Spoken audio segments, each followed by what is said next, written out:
Board पे वो can you see मी लिखता है और दूसरे बोर्ड पे यस लिखता है और तीसरे पे लिखता है नो। और इधर नासा की टीम को जब ये मैसेज मिलता है तो वो पाथ फाइंडर का कैमरा यस की तरफ मोड़कर मार्क को इन्फॉर्मेशन दे देते हैं कि धरती से सब उसे देख रहे हैं और इस बात से मार्क काफी खुश हो जाता है। लेकिन यहाँ पे दिक्कत ये होती है कि धरती पे नासा की टीम सिर्फ हाँ या ना में ही जवाब दे सकती है और हर एक सिग्नल को रिसीव करने के लिए उन्हें 32 मिनट का समय लगता है। लेकिन मार्क बहुत ही ज्यादा क्रिएटिव होता है और वो इस प्रॉब्लम का सोल्यूशन भी ढूंढ लेता है। वो अपने साथी क्रू मेंबर के बॉक्स से एस की लैंग्वेज की बुक निकालता है और बहुत सारे बोर्ड्स लेता है और एस की कोड्स में मैसेज भेजना शुरू कर देता है। वही नासा की टीम भी उसकी तरह अपने रोवर के चारों तरफ एस की कोड्स रख देते हैं और जो भी कुछ नासा वाले उससे कहना चाह रहे हैं वो उस कोड की तरफ कैमरा मोड़ देते हैं और फिर मार्क उस मैसेज को डिकोड करता है और एस की कोड की वजह से ही नासा वाले मार्क को सॉफ्टवेयर पैच भी भेज देते हैं, जिससे मार्क अब नासा वालों से बड़ी आसानी से कांटेक्ट कर पा रहा है। अब नासा मार्क को मैसेज भेजते हैं कि नासा उसके लिए खाना भेज रहा है ताकि वो 4 साल तक सर्वाइव कर पाए। मार्क उनसे पूछता है कि क्या उसके क्रू मेंबर्स को ये पता है कि वो अभी मंगल ग्रह पे जिंदा है, जिस पे नासा कहता है कि अब तक ये बात उन्हें नहीं बताया गया। जिसके बाद में जब नासा वाले मार्क के क्रू मीट्स को उसके बारे में बताते हैं तो सारे क्रूज बहुत ही निराश हो जाते हैं क्योंकि उन्हें लगता है कि उन्होंने अपने साथी को मार्स पर मरने के लिए छोड़ दिया था।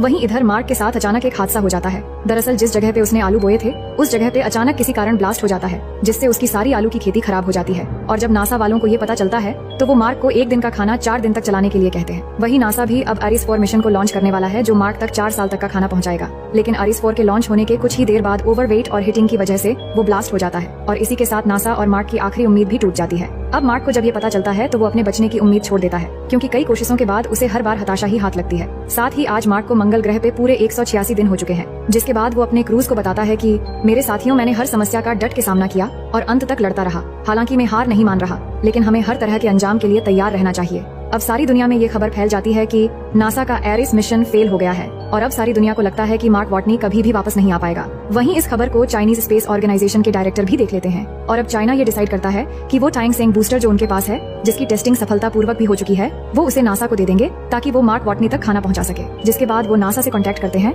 और अब एक बार नासा को दोबारा से एक और चांस मिल चुका है जिससे वो मार्क वाटनी तक खाना पहुंचा सकते हैं। लेकिन इसी बीच हम रिच पर्नेल नाम के एक जवान लड़के को देखते हैं जो कि एक रॉकेट साइंटिस्ट होता है। रिच पर्नेल इनको बताता है कि एरीज 4 के लॉन्च होने से पहले ही वो मार्क वाटनी को घर ला सकते हैं अगर वो हर्मीस स्पेसशिप को ही वापस मार्स की ऑर्बिट में भेज दे। लेकिन फ्यूल की कमी की वजह से वो मार्स पर लैंड नहीं करेंगे, बल्कि खुद मार्क वाटनी मिशन एरीज 4 के सेट एरिया में जाकर वहाँ पर मौजूद एक फ्लाइंग ऑब्जेक्ट से ऑर्बिट तक आएगा और फिर हर्मीस स्पेसशिप में मौजूद उसके साथी उसे रेस्क्यू कर लेंगे। लेकिन नासा के डायरेक्टर को उसका ये प्लान बिल्कुल पसंद नहीं आता क्योंकि ऐसा करने से हर्मीस में मौजूद क्रूज का मिशन 533 दिन और बढ़ जाएगा और साथ ही इसमें उनकी जान का खतरा भी है। और एक ऐसे क्रू मेंबर के लिए जिसके बचने के चांसेस बहुत ही कम है, उसके लिए 5 और क्रूज की जान खतरे में डालना वाकई एक बेवकूफी का काम है। इसीलिए डायरेक्टर टेडी ऐसा करने से मना कर देता है। लेकिन रिच पर्नेल किसी तरह हर्मीस के क्रूज तक ये मैसेज पहुंचा देता है, जिसके बाद एस्ट्रोनॉट्स डिसाइड करते हैं कि वो अपने साथी मार्क वाटनी को रिसीव करने मार्स के ऑर्बिट तक जाएंगे। वहीं चाइना की मदद से नासा सक्सेसफुली बूस्टर को लॉन्च कर देता है और वो बूस्टर हर्मीस स्पेस